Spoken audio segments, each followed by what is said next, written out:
تي يا بنتي سألتني لو كنت مكان الناس اللي في الشارع كنت هتتصرفي زيهم.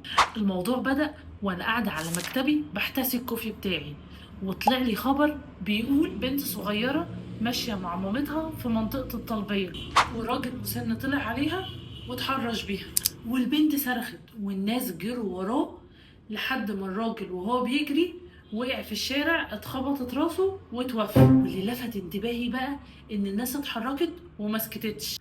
اصل الحادثه دي بتبروز دور الدراما وتاثيرها على المجتمع، لا وكمان بتخلي اللي بيتفرج بيعرف يتصرف لما يشوف واقعة زيها في الحقيقة. وخد بقى عندك التقيلة إن ممكن سبب تحرك الناس في حادثة الطلبية إن حد فيهم شاف مسلسل لام شمسية. وخليك فاكر إن السكوت بيضيع الحق، وإن الطفل اللي بيصرخ لازم من حقه نسمعه.